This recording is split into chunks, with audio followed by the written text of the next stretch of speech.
this is my momentary resting place. And someone noticed and swam out to the boat to say hi. Happens often here. It was a young man I knew from before. He offered his services to clean Galopin, and I accepted and went for a swim myself. I considered it good physiotherapy for my leg. And it was my neighbor here who urged me on. We've known each other from a few years back when we met in the Canary Islands. Here is Willie. Willie shared 2 bottles of white wine with me. Thank you, Willie. Alex, it's hard to share something with you, but however, it was a nice day. But get a sequence of our Cape Verdean friend here, because he is so nice and we have had such a nice time. So this is Roslan, who cleaned my boat, who's come out to help me and help Willie. And he's a great guy from here in Saint Nicolas. When you come here in Saint Nicolas, as for Roslan, nice place here. He'll show you around. He knows this island. It's a beautiful island, and there's no tourist here. It's just me and Willie. Have a nice evening. We're gonna go swim back to the boat, me and Roslan. Willie is a classic happy, grouchy German. Always happy to help and forcefully opinionated. Swimming against the current now to get back to my boat, man. He's been yelling at me from his boat. Alex, you must go swimming. Very bossy, but right. I had a business proposition for Roslan. He could use my dinghy for himself and fetch me necessities from town. I gave him a list, money, and he promptly returned. I let him use the dinghy, but he was to be responsible for its security.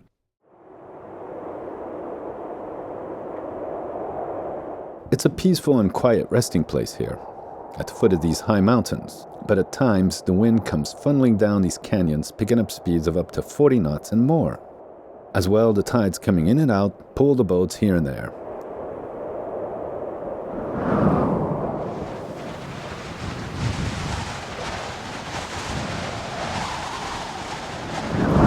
And that, with the wind pushing several directions, my anchor chain would scrape and snag the rocks below, which made these awful noises.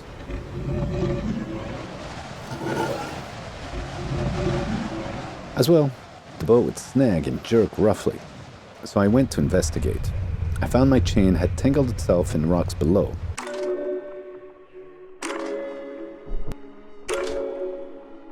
It properly embedded itself under this rock. I dove down and tied a line to lift the anchor so we could pull from both ends.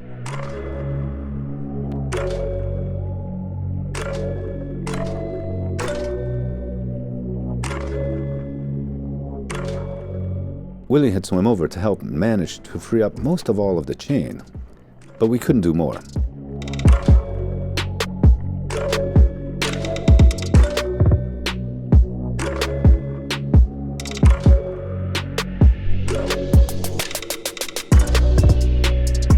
I waved over some passing fishermen.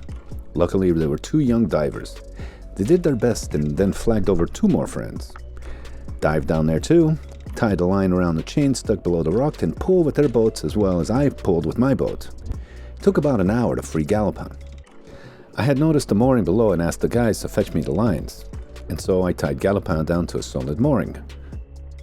I paid the 4 young men about 15 euros each, and they seemed surprised, but they deserved it. Later, Willie informed me that the mooring belonged to a European fisherman who'd been living here many years, and that I would have to pay 40 euros. I negotiated to 20 because I had to pay the guys to fetch the lines at the bottom of the sea. I was left with a mess of lines up on deck.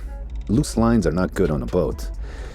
And all this activity was good for my leg, but it was also painful. I felt I needed more nutrition than what Roslan had brought me, something fresh. Yeah, fresh fish is what I need.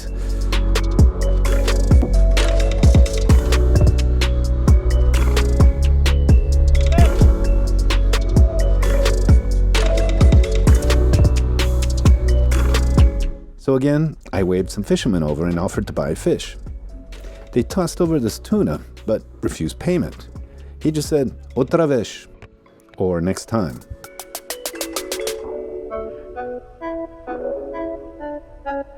Hey, look at that, man. I wanted some fish. I tried to fish. Once again, I can't fish. These guys just gave me this tuna, man. fucking awesome. Woohoo, dude.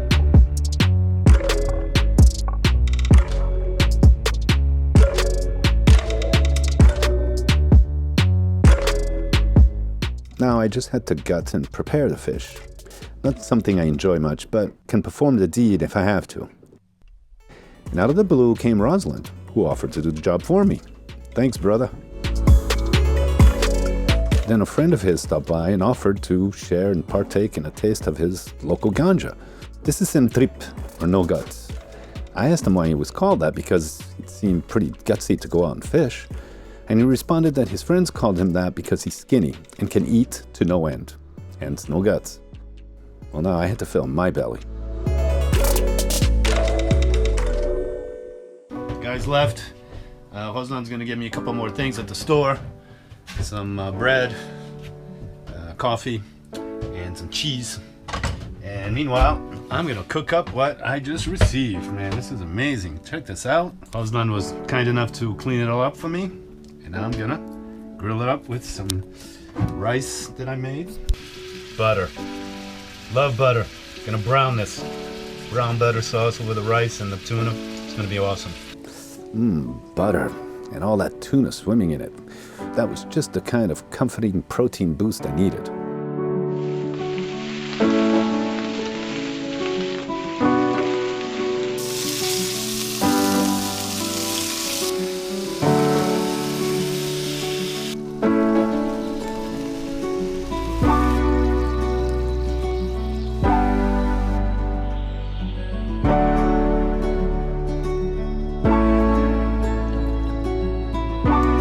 I always stock cans and dry goods in case I'm stuck on my boat.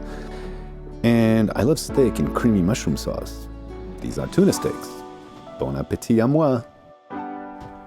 Well, today turned out to be my lucky day in one way or another, but some fishermen came by and offered me a lobster. Some small one, but I haven't had lobster for such a long time. So I said, listen, yeah, I'll take it. How about $5 for the lobster? And he said, yeah.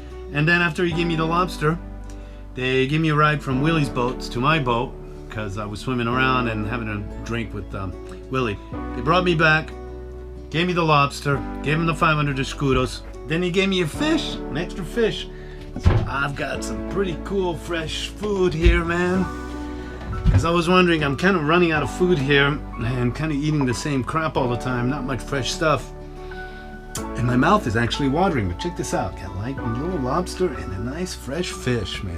What they fish here is actually langosta. So first I fried up the fish fillets, and then the langosta tail.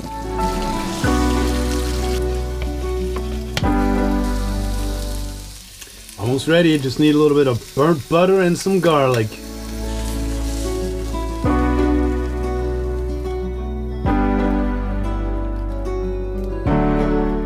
Oh, that sweet taste of langosta, lobster. Wow, so special. Especially after so long. So good. Fresh lobster, man. Fucking man, amazing. So good. Yeah, cannot forget the butter and garlic.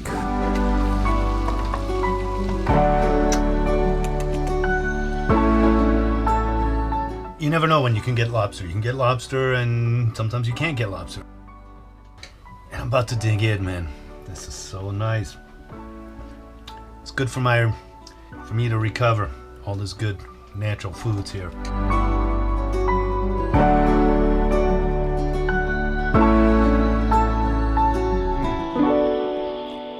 So nice. So here I am in my solitary confinement, and really not so alone. Willie comes by, Rosalind, and a boat full of happy drunken guys out on a Saturday afternoon.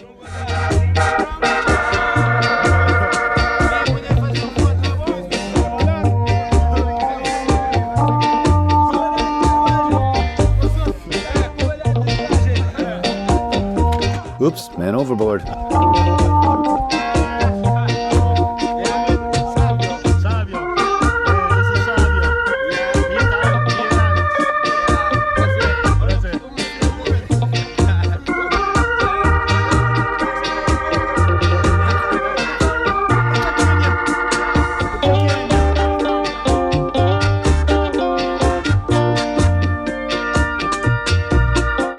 loved adventure stories of survival.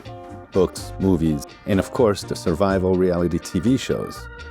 I'd picture myself in their situation, projecting what I'd do right and what they're doing wrong, with absolutely no clue while sitting in my living room staring at the TV. But the one thing I did take away from all these survival stories is that a positive attitude was key to survival. The optimists always seemed to do all right. Choose the happy trail or the road of despair. Happy works for me. And now I'm living my own reality TV story. Can an injured man with limited supplies live on a boat alone for a month? Coming soon on Netflix. Well, look here, more tuna. And I didn't even ask for it. Got more fish from some friends that came over. These are the drunken fishermen from yesterday. They went out fishing and stopped by to say hello. Another group stopped by and gave them some extra food that they devoured. And back to the tuna. This take on a meal is a simple garlic, parsley, and olive oil salsa. You know, this solitary confinement sentence has been one of the best things to happen to me.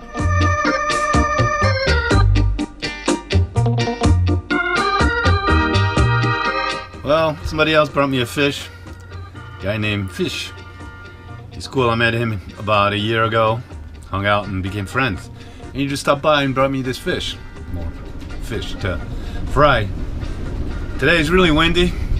Well, not so windy, but it's one of those windy days, so it's a good thing not to go sailing today or another day, and it's a good thing that I'm moored. Should I stay longer? The weather will decide.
Keep on